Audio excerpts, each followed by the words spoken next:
조갑제TV 시청자 여러분 안녕하십니까. 2022년 4월 19일 오후 6시입니다. 저는 여러분 이런 말씀을 드렸습니다. 이 금수완박, 검찰 수사권 완전 박탈을 핵심으로 하는 형사소송법 개정안을 만든 이 민주당은 머리가 나빠도 이게 보통 나쁜 게 아니다. 이게 바보들이 만든 것 아니냐, 또는 게으른 사람들이 만든 것 아니냐. 이걸 주도하는 대표적인 두 사람,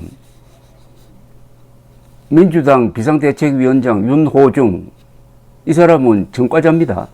그것도 보통 전과자가 아니라 멀쩡한 사람을 프락치로 몰아가지고 대학생 시절에 대학교 시설 안에 납치, 감금, 폭행, 물고문한 사건의 공범입니다.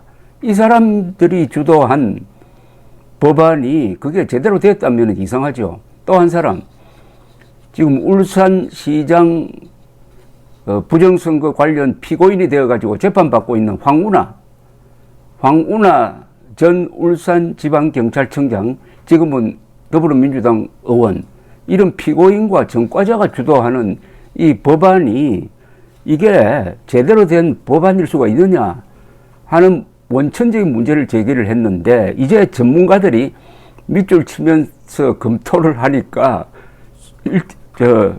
딱 단적으로 이야기하면 이 법안 자체가 완전히 쓰레기고 누더기고 이 뭐라고 불러야 될지 모르겠습니다.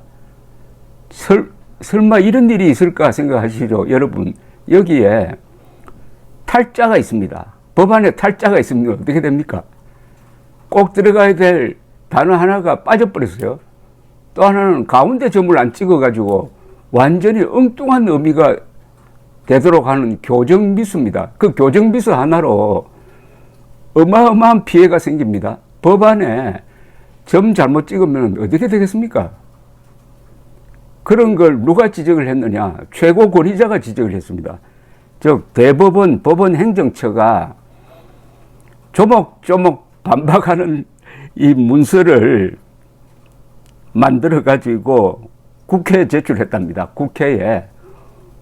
그걸 지금 소개를 해드리려고 하는데, 이 법률 용어가 좀 복잡하거든요. 그 중에서 여러분들이 이해할 만한 정도의 범위 안에서만 말씀드리겠습니다. 이거는 완전히 누더기법이고 쓰레기법이고 민주당 자살법이고 민주당 바보 인물 폭로하는 바보법입니다. 제가 이런 표현을 좀처럼 안 하는데, 제가 여러분 설명 들으면은 아마 무릎을 칠 겁니다. 이런 여당이 이 근사한 나라를 운영한다니까 아마 끔찍하게 생각되실 겁니다. 결론적으로 이런 금수완박법 성사되기가 어렵다는 생각이 듭니다. 대한민국이 다 같이 민주당 수준으로 미쳐 돌아가면서 진흙바닥에서 뒹굴지 않는 한 이게 어떻게 통과될 수 있겠느냐, 그런 이야기죠. 법원행정처는 13개 항목을 지적을 했습니다. 13개 항목의 앞뒤가 맞지 않고 헌법과 저촉될 수 있는 부분, 그리고 문법에서 맞지 않는 부분만 13개 조항을 지적을 했으니까, 아니 법안에 한 개 조항만 문제가 있어도 통과될 수가 없는데 13개 조항이 문제가 있다고 한다면은 이게 쓰레기가 아닙니까? 이게 누더기가 아닙니까? 이게 바보법이 아닙니까? 이게 자살법이 아닙니까? 법원행정처는 개정안 4조 1항 1호에서 검사의 직무와 권한 중에서 수사라고 써져 있는 부분을 완전히 삭제하도록 한 부분에 대해서 이렇게 지적을 했습니다. 같이 발의된 형사소송법 개정안에 따르더라도 검사는 수사와 관련하여 영장 청구, 사법경찰관에 대한 보완 수사 요구 등의 권한을 가지는데, 자칫 그와 같은 권한 역시 모두 제외되는 것으로 해석될 여지가 있다고 했습니다. 그러니까 자기들이 제출한 개정안이 앞뒤가 맞지 않다는 겁니다. 앞뒤가. 그러니까 검사는 수사와 관련해 영장 청구권이 있습니다.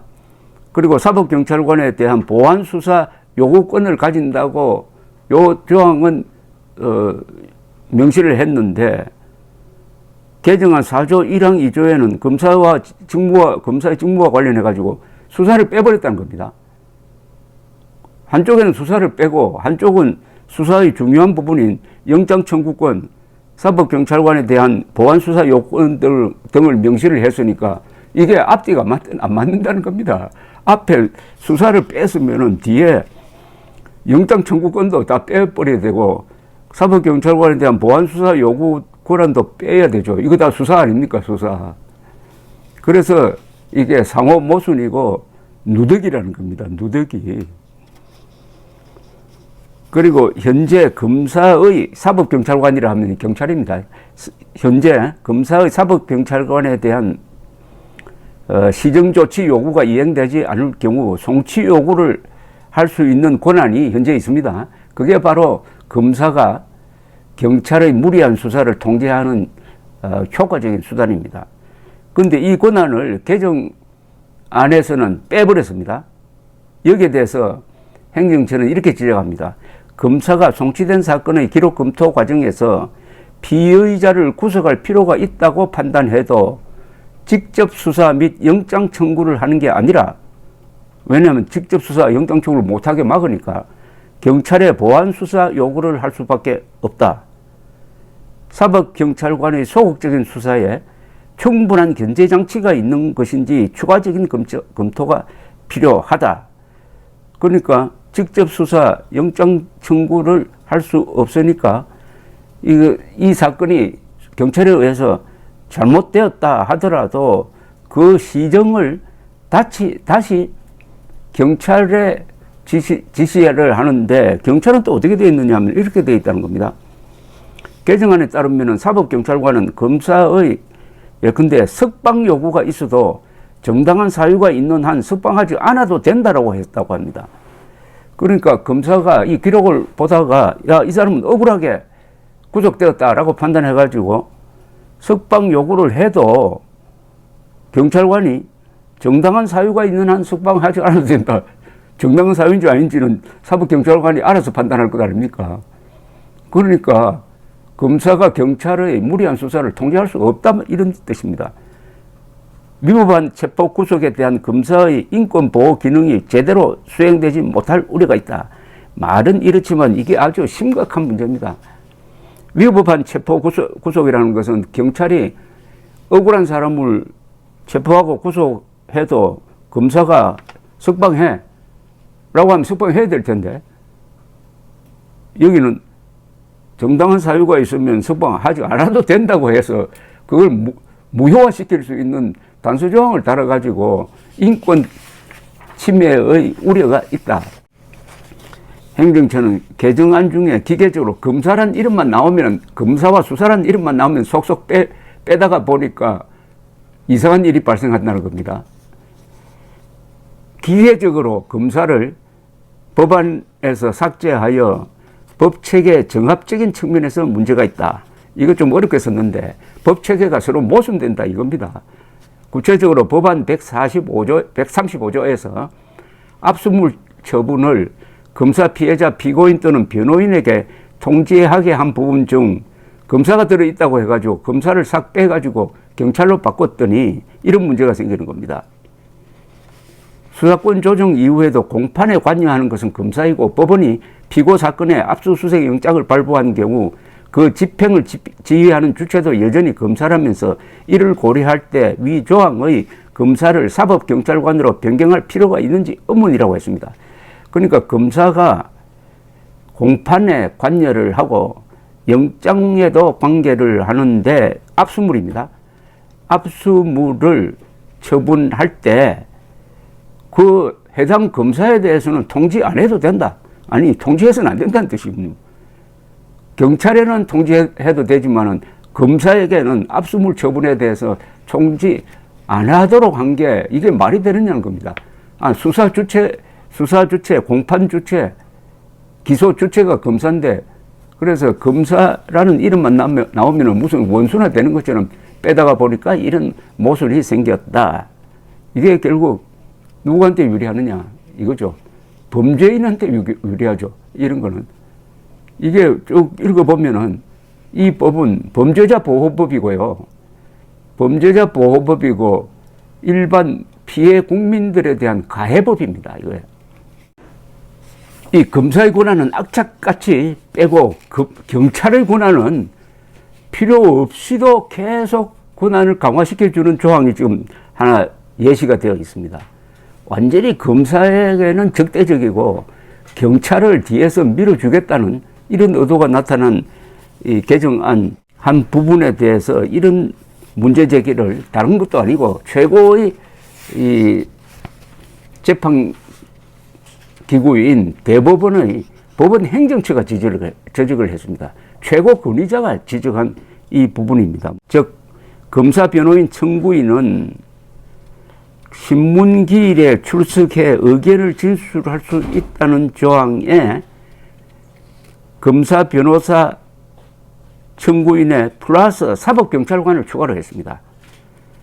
행정처는 영장 청구권자는 법 개정 전후로 모두 동일하게 검사이고 체포 구속 적부심 과정에서 검사가 출석해가지고 체포 구속과 관련된 의견을 충분히 진술할 수 있는데도 불구하고 현행법과 달리 체포 구속 적부심에서 검사와 별개로 사법경찰관의 출석 및 의견 진술권을 인정할 필요가 있는지 추가적인 검토가 필요하다 했습니다. 경찰이 출석할 필요가 없는 구속 적부심 신문에 검사가 출석하면 그걸로 끝인데 경찰까지 거기 또 참석하도록 해가지고 경찰의 발언권을 쓸데없이 높여주었다 이런 이야기죠. 그 다음에 문법에 맞지 않고 교정 미스된 걸 두 개가 지금 지적되고 있습니다. 교정 미스 있잖아요. 탈자가 생긴 거. 행정처는 법안 내용 중 검사 부분을 빼거나 사법경찰관을 추가하는 과정에서 어법에 맞지 않게 된 부분도 지적했습니다. 이거 점잖게 이야기했는데 문법, 맞춤법 안 맞았다는 겁니다. 맞춤법 틀렸다는 겁니다.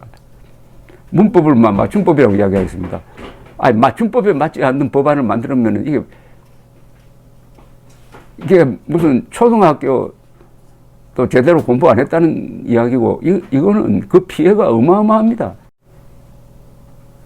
아니, 의사에게 칼을 쥐어줘야지 바보에게 칼을 쥐어주고 환자 수술하라고 하면 어떻게 됩니까? 이런 내용입니다. 체포 구속 적부심에 관한 형사소송법은 피의자를 체포하거나 구속한 검사 또는 사법경찰관은 구속된 피의자와 그가 지정한 사람에게 적부심사를 청구할 수 있음을 알려야 한다는 내용인데 개정안이 이걸 또 어떻게 개정을 했느냐 하면은 피의자를 체포하거나 구속영장을 집행하는 또는 사법경찰관은 이렇게 바꿔버린 겁니다. 이게 무슨 말이죠? 개정안이 이렇게 되어 있답니다. 피의자를 체포하거나 구속영장을 집행하는 또는 사법경찰관은 이게 뭘까요? 이게 뭐가 하나 빠진 거죠. 그러니까 원래는 이렇게 되어 있습니다. 피의자를 체포하거나 구속한 검사 또는 사법경찰관에서 검사를 빼려고 하다가 보니까 일단 검사만 나오면은 그걸 빼려고 혈안이 되어 있습니다. 그건 빼기는 뺐는데 앞뒤가 안 맞아가지고 이런 문장이 되어버렸다 이겁니다. 피의자를 체포하거나 구속영장을 집행하는 또는 사법경찰관은 탈자가 생긴 거죠. 그래서 법원 행정처는 이렇게 바꾸라고 친절하게 안내까지 합니다. 구속영장을 집행하느니 수식하는 주체가 빠져 통지 의무가 누구에게 부과되는지 알 수가 없게 되었다. 그래서 의미가 불명확한 조항으로 피의자를 체포하거나 구속영장을 집행한 사법경찰관으로 변경하는 게 적절해 보인다. 교정을 딱 했네, 교정. 밑줄 딱 치고, 요렇게 옆에 서가지고, 요런 식으로 법안을 바꿔야 되겠습니다. 여기 맞춤법이 맞지 않습니다. 탈자가 생겼습니다. 이렇게 가르쳐 주고 있습니다. 그러니까 이 법이 누더기 법이 아니고, 이게 쓰레기 법이 아니고, 뭡니까? 바보 증명법이 아니고, 이게 뭡니까 도대체? 또 있습니다. 이걸로 끝난 게 아니에요. 행정처는 또한 사법경찰관이 고소 또는 고발이 있는 사건을 처리할 때 고소인 등에게 취지 및 이유 등을 통지하도록 하는 238조 2항에서도 오류를 지적을 했습니다. 신설조항인 이 조항에는 고소인 고발인 피해자가 사망한 경우 그 통지를 배우자 직계 친족, 가운데 점 찍고 형제 자매에게 한한다고 되어 있습니다. 자, 이렇게 한번 봅시다.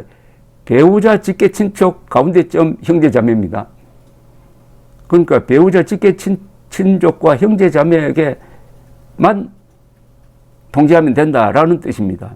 행정처는 이렇게 지적을 합니다. 배우자 직계 친족 부분을 배우자하고 가운데 점 찍고 직계 친족으로 수정해야 된다 이 말이죠. 이 무슨 말이냐면 이 법안을 만드는 사람이 가운데 점을 안 찍었다 이겁니다. 그러니까 배우자에게는 제일 중요한, 그러니까 이 고소인 고발인 피해자가 죽었을 경우 그 처분 결과를 통지를 할 때는 배우자에게 꼭 해야 되는 것 아닙니까? 그러니까 배우자는 포함이 안 되고 그냥 배우자의 직계 친족과 형제 자매에게만 통지할 수 있도록 되어 있다 이겁니다. 이 가운데 점을 안 찍어가지고. 그러니까 법원 행정처는 배우자하고 가운데 점을 찍고 직계 친족으로 수정하라고 교정을 딱 봐주었습니다. 그래야 되는 거 아닙니까? 그 통지를 배우자 가운데 점 찍고 직계 친족 가운데 점 찍고 형제 자매 이렇게 해야지. 이 누더기 법안에 따르면은 배우자는 빼고 배우자 직계 친족과 형제 자매에게만 알려주라 이렇게 해석이 되는 겁니다. 여기 뭐 13개 항을 지적을 했으니까 거기 이외에도 많아요. 여러분 세상에 이런 나라 봤습니까? 이런 엉터리, 전과자와 피고인이 주도하는 금수완박이 아니라 금수완박 바보법, 금수완박 자살법, 민주당 자살법, 민주당 바보 폭로법입니다. 이거. 감사합니다.